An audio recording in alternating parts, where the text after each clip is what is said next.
Hey, how you guys doing? This is your boy Amari. I'm here at a very famous establishment called the Cotton Club. Welcome to another one episode of Arts and Pop Culture. Sitting next to me on my left hand side is a very famous gentleman. You know him, you love him.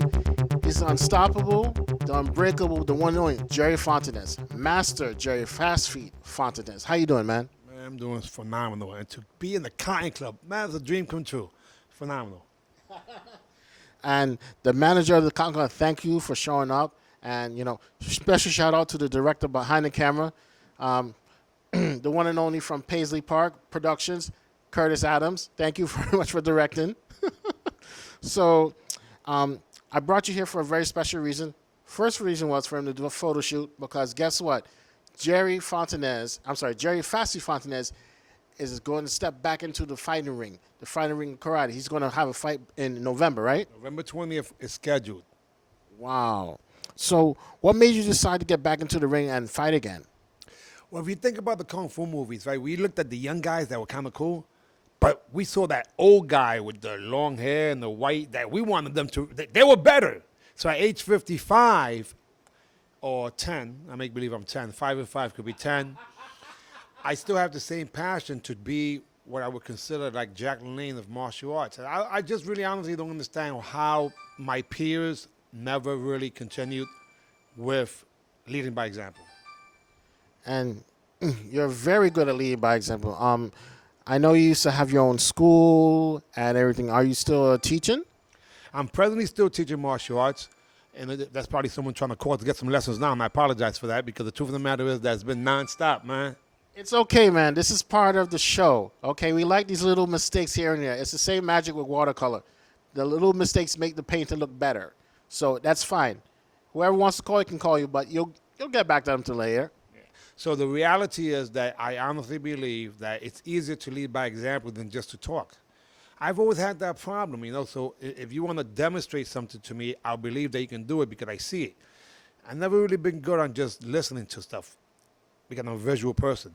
So most of my peers want to talk about the things they did back in when they were 20s, and that's kind of cool. Yeah. But how about today? How about tomorrow? Plus, for what it was worth, props to Mike Tyson and Roy Jones, because the fact of the matter is that they turned around and inspired a lot of other people, like recently even Holyfield, to come out and get trained. So I like the idea that, we have our own categories to be able to play with people of peers. So hopefully this will inspire, because I'm fighting a gentleman who's a martial arts legend himself, I can honestly say that. And he's Dr. Bang Bang Brian Crump, professional boxer, just turned 51. And for whatever it's worth, he's no joke. So if I joke around, I'll be laying out, so. Well, knowing you're very professional and you're very serious about what you do. I'm sure you're gonna. I'm sure when you step into the ring with him, you're gonna give him one hell of a fight. Yeah, well, I have no other choice because it's not about me. It's about people who look up to me, right? So I think we're supposed to inspire other people. Like, how can I let them down? So for whatever it's worth, yes, we did a photo shoot today, and I was busted. But you know what? I still was able to do whatever I could instead of saying what I can't do. And I really believe that everyone should be able to do what they can, and what they can will increase, as opposed to just make excuses of what they used to do or can't do. So. Well, for the record, though, you guys had an amazing photo shoot. I mean, you worked your magic for the camera. Thank God for the cameraman for working his magic, too. You guys are a winning combination. I'm actually thankful that you got to meet the cameraman because the man that's directing the show is a photographer too, and you guys connected so quickly. It's like you guys knew each other for years, even though this is the first time you met, and that was really amazing. Well, we come from the same era, and we talked about the fact. The fact of the matter is that nowadays there might be things that are missing in society, and it's called respect. Like, I cannot make my mother look bad by doing a whack technique because my reputation is attached to anyone who looks up to me and anyone who I'm representing. So I strongly believe that. So as him and I being technically we're Generation X, right before baby boomers, but we were the young kids that were allowed to be around the older people because we were the young bloods, because we knew how to shut up and be seen and not heard, how to use our mouth and our ears in the same equation. So like that, we were able to learn from the elders. And today, it makes it difficult to learn from elders today. Today, the peers are teaching each other, so they don't have the wisdom from the elders. So that's why we develop rapport based out of that respect. Well, as a young person myself, I can say that right now there's a lot of confusion being spread to the masses, and unfortunately, there are young people out there that are totally lost, and guys like you aren't. There aren't too many guys like you around anyway. You know, that's just what the truth is, and unfortunately, you know, you're doing what you can. The gentleman behind the camera is doing what he can. I'm doing what I can to at least learn from you guys because, you know, there are things that you know that I would never ever know. Perfect example. I'm a fan of Kevin Samuels.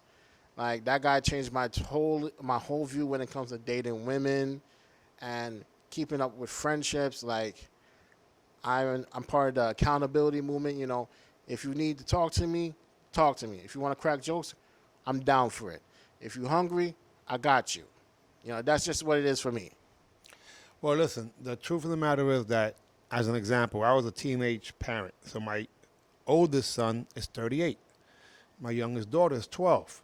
So you got to be flexible and meet at love, right? Love is communications, right? You have people who literally do not have any family. They have a lot of relatives, but they have no family because there's no relationship with those relatives, so that's not family.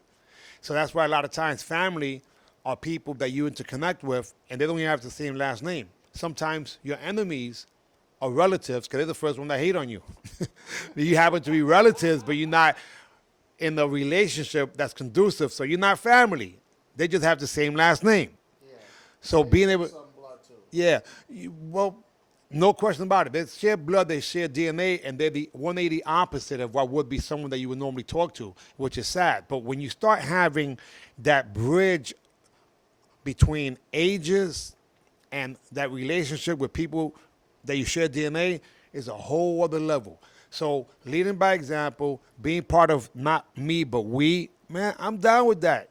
I've always been down with that because the truth of the matter is that I say us one, all of us are number one in somebody's life, and it should start off with your own life, right? Because you're supposed to have self-esteem but not have the ego, but have the self-esteem, and that's a thin line that people get confused. Ego, self-esteem.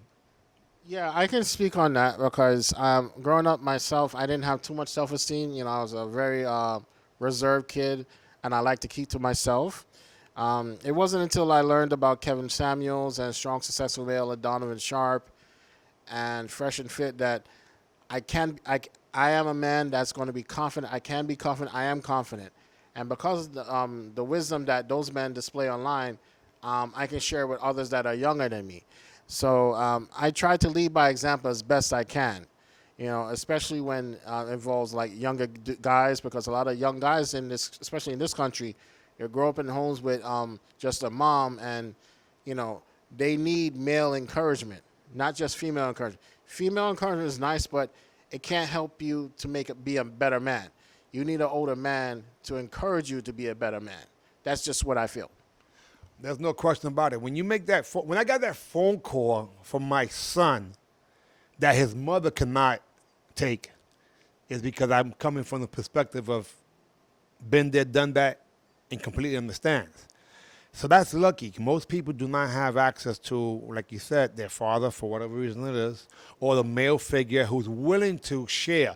It's a little different. Women have a challenge, and they congregate with some wine or what have you, and there's a bunch of 3, 4 women, and might be a grandmother or aunt, and they try to figure out what to do with this man. When the men are on their own most of the time, you know, figure it out, and don't cry, and so on and so forth, right? So we never had what we would consider a blueprint of success. So that's why, regardless, you know, with you, Kevin Samuels, with me, in terms of success conditioning and understanding how to be a leader, is with Tony Robbins, who I did a lot of work with, you know, walking on fire, even skydiving, you know, public speaking and what have you. And that to me was what inspired me to be able to go into not the martial arts industry, but the non-martial arts real world industry. Because to me, I'm not a martial artist, I'm a human being that happens to do martial arts. That's why when it comes to people with titles and what have you, I appreciate and I thank people who give me compliments.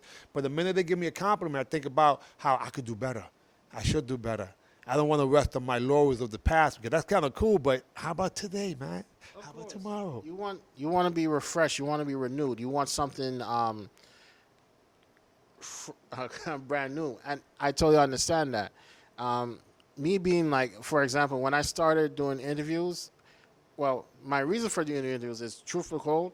I made the mistake of not interviewing people that I should have done that a long time ago. Like, for example, I forgot his name. Peter Fernandez. I had the opportunity to meet Peter Fernandez. He was the voice of Speed Racer from the cartoon, and I didn't take advantage of it because I figured, he's been alive for so long. He'll be alive for a couple more years. Boy, that was my biggest mistake. Never again. So because of those missed opportunities to meet people that I've always wanted to meet, I use my camera as a way to meet these people, interview them, get to know them, and I want my audience to get to know these guys too. That's why I interview gentlemen like you for my show. You know what? It's heart-wrenching how many of our pioneers and legends are just good people we've lost in recent months. And I can relate exactly to what you're talking about because I have my own show I've done since 1994, What's the name of your show, by the way? the Fast Feet Fontanez Show. And the thing about it, I started with public access back in 1990s over in BronxNet. Then recently I started interviewing people again, including Michael Jai White and Billy Blanks and Mike Stone, who was the first martial arts superstar. And but on that note, there were some people that I didn't get a chance to interview that just broke my heart. And there's four in particular that passed away this year, so I can relate to what you're talking about. I had an opportunity. I didn't take action on it, even though I had a pretty full plate. But, man, I wish I would have done it because I did get a chance to, and rest in peace to John Natividad, who was Chuck Norris' top student when it came to kicking. I interviewed him twice, but the second time I interviewed him was 2 days after he almost passed away in the hospital, and then recently he passed away just a month ago. So at least we had a chance to hear from the horse's mouth, so to speak, his perspective. But it breaks my heart to think that, like you said, an opportunity to be able to hear from these people first and foremost, that we just didn't happen, It's all cool.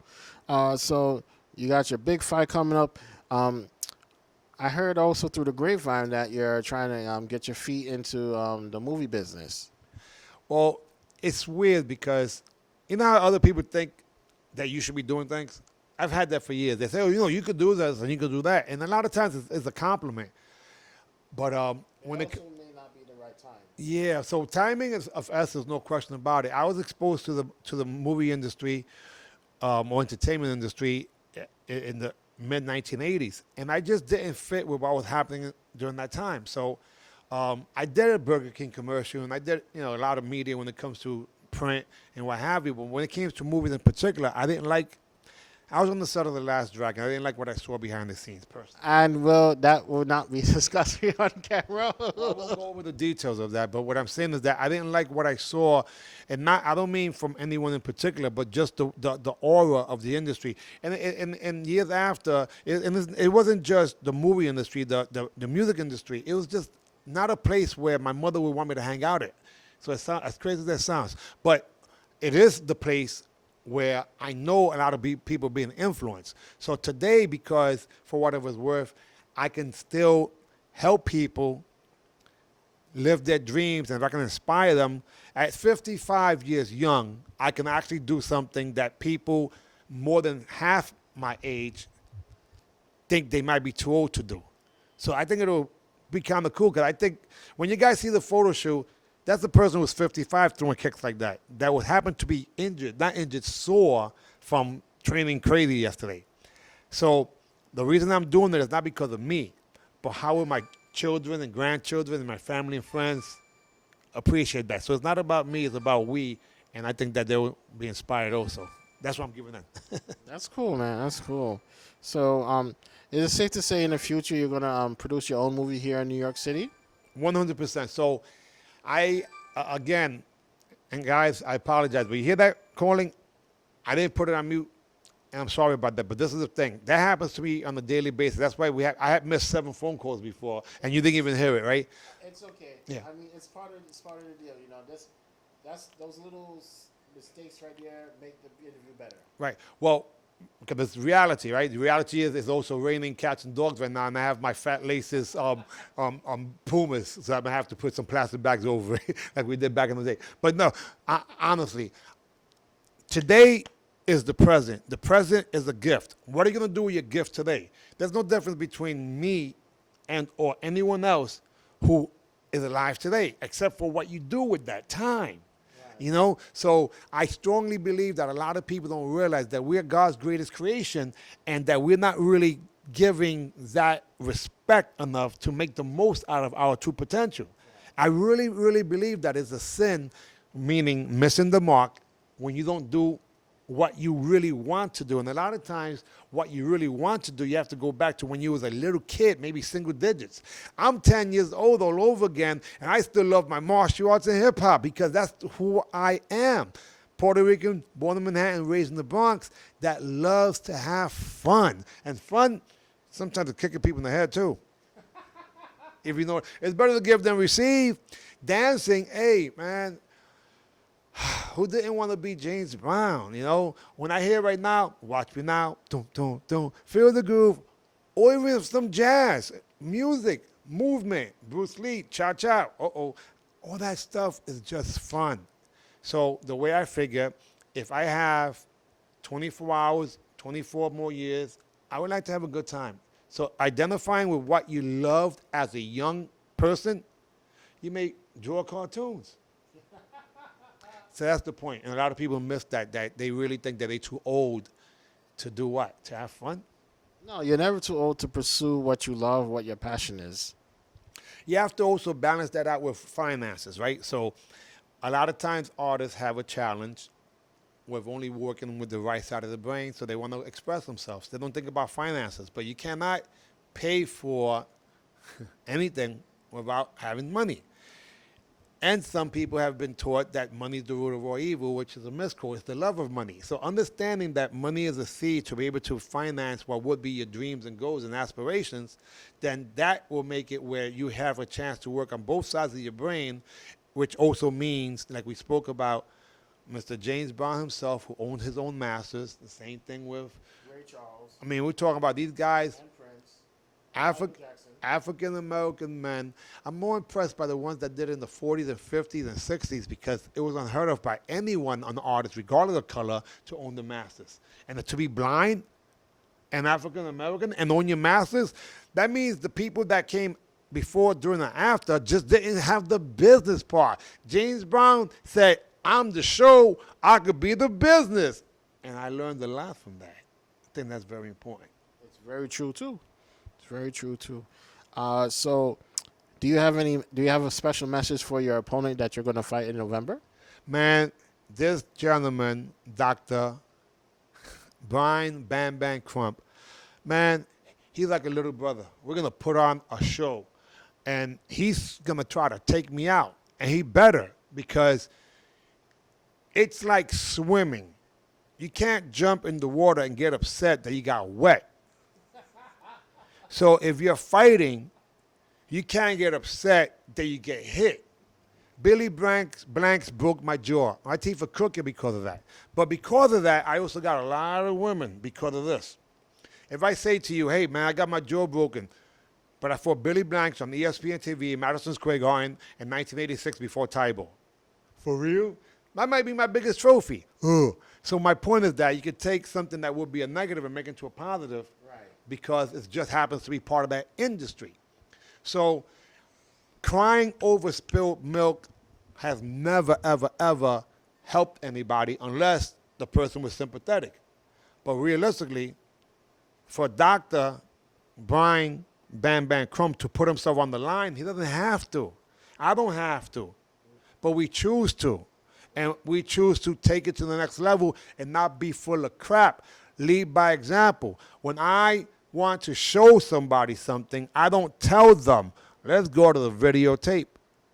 Because it's a lot easier. Right. than to talk about I'm going to do, I used to do. Who wants to hear that used to stuff? You're a young guy. Young guys don't want to hear what you used to do. Right. They want to, okay, that's cool, but what are you doing now? What have you done for me lately? This has been around for a long time. So understanding that it's more impressive, or let me just say this. Whatever you did in the past, if you can still do it now, it's more impressive. Isn't that something? To be able to do the same thing. Exactly, but you're going to do it way better than you did in the past. I have no other choice because I believe in constant and never-ending improvement. See, for whatever it's worth, I do have some big shoes to fill, and they're size 13. Meaning that I have a reputation to uphold. If I do not do certain things, people would not believe in me. They'll see what would be an older version of me. I don't believe that it has to be like that. Jack LaLanne, at your age, what was he doing? Man, this guy was doing some record-breaking stunts. And to me, I make believe I'm Jack LaLanne. So yes, I'm going to do things that I did in the past and some things that I've never done before. Why? The standards. So I have a question. Is there someone you always wanted to fight, but they always chickened out on you? I can't really say that, but I can say that there was fights that never happened because we were in different parts of the world at the time, and they were champions under different rules. But check this out. I think it's possible to still have some of those people who were champions, let's say in kickboxing, and I was a champion in point karate, and we can meet at continuous contact. So I'm working on doing stuff like that because it'll be a lot of fun for both of us, and it'll inspire other people, similar to what Tyson did with Roy Jones. It was not about these two guys fighting. It was about displaying the possibility and inspiring other people. Because it's not about me, it's about we. Because us, one. We're all important, man. Well, Jared, thank you so much for your time, man. Thank you so much for being here. And thank you, Curtis Adams, the director/photographer, for directing this episode and doing the photo shoot. Anytime you guys want pictures taken, talk to my homeboy Curtis. He's on Instagram. He's easy to reach to. He's very professional. Don't worry. He'll make you look all brand new, fresh, and all those other stuff because he has the magic to make it happen. Wow. Jerry, I want to say this again. Thank you for the interview. Thank you for letting me know about your upcoming fight. And thank you for inspiring the young people to pursue their dreams and passions. And, I wish you nothing but a successful and safe fight. Can't expect it to be too safe, but, it's going to happen. Guys, thanks for watching. This is another episode of Arts and Pop Culture. That's a wrap. And Okay, so we got speed. I'm waiting for the director. Let us know when you're ready, Curtis. Oh, we going. Hey, how you guys doing? It's your boy Mari. We're back for a quick kick or a biscuit or a nibble, whatever you want to call it.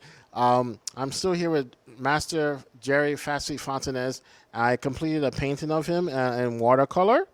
It was a pleasure to paint this for him. Knowing that he was going to be here. I would have preferred to paint this getup he had on, but this is the only picture I could find of him that was clear and concise, and he's in watercolor. I mean, it was a pleasure painting this for him. Unfortunately, I had to trim the baby because I wanted to make sure it fit inside the case so he can take it home. Thank you for being an inspiration. Let me just say this. This is an honor, right? So check this out. So you got this kid that has people know his name, that actually takes a photo and has the person take the time to draw him and then paint him. I mean, how huge is that? I am truly honored and blessed to be alive and to have people recognize things that I do, and hopefully it inspires other people to continue to do other things, live their dreams. My nickname is Fast Feet. My mother gave me that nickname. And she gave me that nickname, and I believe that's my real name because of this. I could be Crazy Horse, I could be Sitting Bull, right? Being an indigenous person, being a Borinquen, today known as Puerto Ricans, I would have probably been named after my physical characteristics or what have you. Right. So on September 18th, 1981, I asked my mother to give me a nickname, and she said Fearless Fast Feet. I said, Mom, the last name is Fontanez. That's too many F's. How about I'll use fast feet, and I promise to always be fearless. So that's why I'm proud to say that because of my mom, when I see highlight reels of myself fighting, I am pretty fearless. I can say as a third person, even though I wasn't the biggest guy. A lot of times I was the little guy, but I didn't want my mom to be disappointed in me. Of course. So I'm sure your mom is pretty excited about the fact that you was able to do these things too. And whether she's here or not, the truth of the matter is that we literally make our parents proud. And I'm proud of you, man. Thank you. You're very welcome. It's a pleasure to make that painting of you. I love watercolor. It's my obsession. That's what it really is to me. And it's a good obsession because you could do a lot of bad things with the watercolor. I think you could have got in trouble doing some graph on the wall. So. No. Nobody would ever suspect me of doing that. Statute of limitations, so we good. Yes, sir. Yes, sir. And guys, that's it for this quick kick right here to discuss the watercolor painting. I would love to interview again in the future. Once you've done some stuff first. I just don't want to. I want to discuss your new work. Like I said, I'm looking forward to seeing you produce a movie in New York City, and I also would love to be part of that production. And so would Curtis too. We'll make it happen. Peace.